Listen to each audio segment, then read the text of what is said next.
Well, good morning, everyone. I hope you're enjoying WLPC. My name is Joel, and I get a lot of questions about what is this thing that I am wearing. Well, this is a packet potato, and today I'm going to walk you through why we built it, what it is, and what it does, and also give a little primer on if you want to do an electronics project like this. Then I'll give you some tips and primers on that. We won't go through every step because there's a bit, but I'll try to give you some info so you can get started in building your own embedded electronics project. So first off, before we talk about what a packet potato is, there's a couple of quick basics that we need to cover. Now, this is the only place that I really wear this device because this is the only crowd that gets it and kind of gets the joke, right? Because it is a joke. I mean, the whole thing really is a joke. But basically, there's two fundamental main ways that we can take measurements in the world of wireless. The first is with a spectrum analyzer. Now, a spectrum analyzer takes layer 1 measurements. In the case of like a Y-SPI or an Osseum Y-Pri Clarity or an Echo Sidekick, usually those are swept-tuned spectrum analyzers where they'll tune to a certain frequency, blink, tune to the next frequency, blink, and just do that over and over and over again across the band. I'm not 100% sure on the Sidekick, but just looking at it, that looks like that's how it works to me. So they basically can only detect raw radio frequency activity. That's all they can do. But that's really useful for measuring how congested a channel is, like what does the channel utilization look like. That's also useful for looking for non-Wi-Fi interference. Those are sort of the two main use cases for a spectrum analyzer. Then if we move up a layer, we can do packet capture and packet analysis. Now with packet capture, we're using an 802.11 NIC and capturing all the packets on the channel, and we can use that to dive deeper into the conversations and see what is going on. Now, to look at spectrum analysis for just a second, I'm going to show you a screenshot and then I'll show you a live example. When we look at the spectrum in 2.4, when we're looking at Wi-Fi, there are two main signatures that you're going to see. If it's a legacy data rate, an old 802.11 or 802.11b data rate, that's maybe 1, 2, 5.5, or 11 megabits per second, you're going to see the curve shape. That's direct sequence spread spectrum.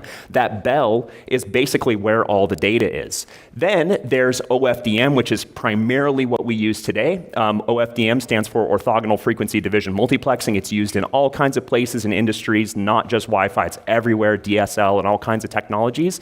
But if we see an OFDM signature, then that's a faster data rate like 6, 9, 12, 18, 24, 36, 48, or 54 megabits per second. So that's all of our faster data rates and including all of our 802.11n data rates, AC data rates, so on and so forth. That's the signature that you're going to see. So to better illustrate what this looks like, I'm going to show you a real spectrum analyzer really quick. So let's get the real spectrum analyzer on screen. Who is this guy airplaying to my computer right now? What is going on? Oh, I can't actually move my mouse. There we go. Let's just see who this rando is. It's airplaying to my computer.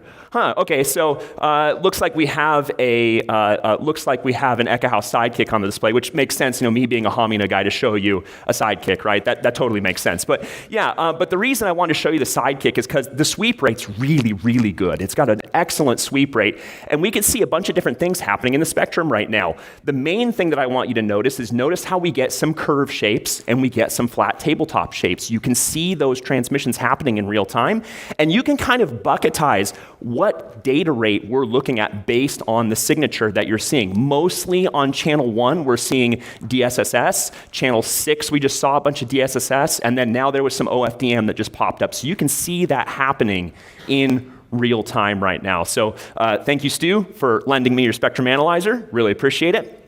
Okay, so let's now jump into the packet potato and take a little look at it and see what it is and what it does. And then I'll talk about why in just a minute or two. So the packet potato uses an ESP8266, this little microcontroller right here. This is like $3. They're very, very cheap. And not only does it have a Wi-Fi NIC on board, but it also has a microprocessor that we can write some code on. Specifically, I used Arduino, but I'm sure you could use all other kinds of languages. So then the packet potato simply listens on a channel. So right now we are tuned to channel 6. Think of that being the center channel marker, just like you get in any Wi-Fi tool. And we can see what modulation scheme it has captured based on the LEDs that it blinks. So if it's a flat tabletop shape, that means it was OFDM. If it was a curve shape, that means it was DSS. So essentially, this is a really, really terrible spectrum analyzer.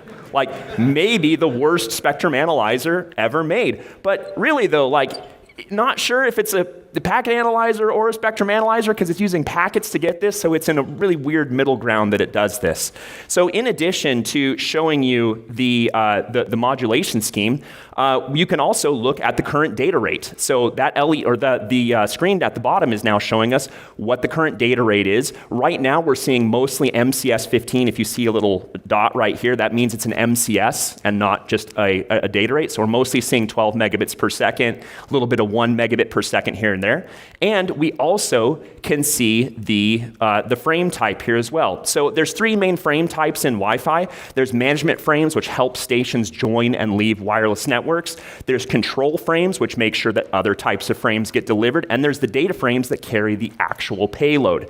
And you can see that we're not actually seeing data very often. In the grand scheme of things, there's actually not a whole lot of data there. So real quick, I just want to talk about why we built this. A couple years ago, 3 years ago, here in Prague, I think it was 2 years ago now that I think about it, we did a soldering deep dive, and I wanted a project for that, something for the attendees to solder that was Wi-Fi related. Also, if you go to like a lot of InfoSec conferences like DEF CON or B-Sides, then you'll see people wearing badges that do stuff, that blink things, and so I thought it'd be really cool for WLPC to have a badge, and so that's why we did it. Now, real quick before I jump into how I made it, just a couple other features I want to show you that are kind of fun.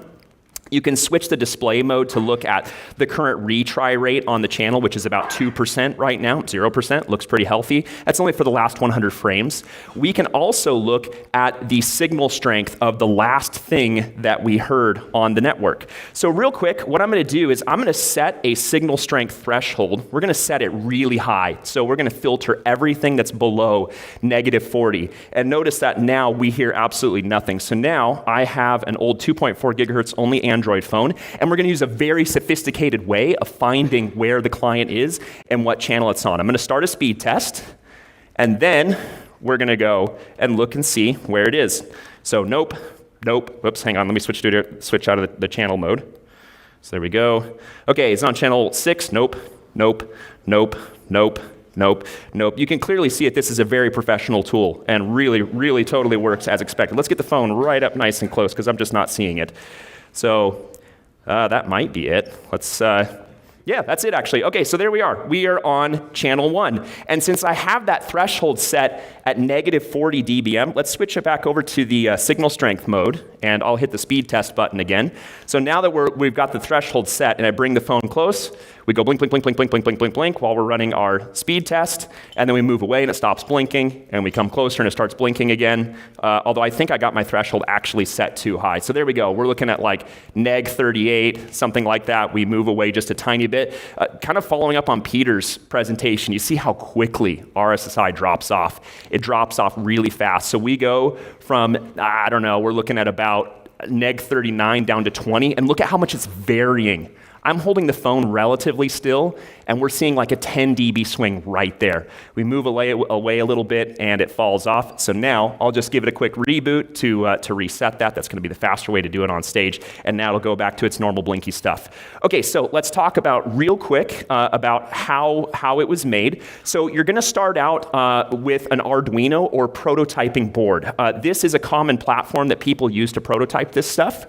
And you can plug in jumper wires, and then sometimes the next place that you might go is you might get rid of the prototyping board and you might go to a straight breadboard with a bunch of jumper wires. So this is actually a bare microprocessor here, and that I've programmed and stuck on this board. And so now we're actually running it without an Arduino. The Arduino is now out of the equation because we've moved on to the next phase. This is a little device to measure the distance from my wife's car as she pulls in the garage, and then it turns red when it's time to stop. She used to drive a Volvo 850, which we lovingly called the Viking long car because it was huge. So it barely fit in the garage, and so that's what I built that for. And then the next step is you might move it to a little bit more of a permanent situation. So this is actually a Packet Potato Lite. So this is a fully functional Packet Potato, just no screen and only one button, but it's running the exact same code and it's just all built on the breadboard. So then once you're done with that step, some other boards I just want to show really, really quick. There's all kinds of other little boards out there you can buy, like the Arduino Gemma, which is designed for wearable stuff. Here's something based on the Raspberry Pi Foundation RP2040. There's just all kinds of fantastic little boards that you can use for this prototyping stuff. It's so much fun. One final place that you might go is you might solder up a proto board. So this is a strip board or proto board. And once you've got that, you can build your devices maybe a little bit more permanently without getting a PCB made. The parking potato, as I like to call it, that's on the wall at home, that's what it looks like. It's just like that today, and it's been functioning for years now, sitting there measuring distance and blinking lights appropriately.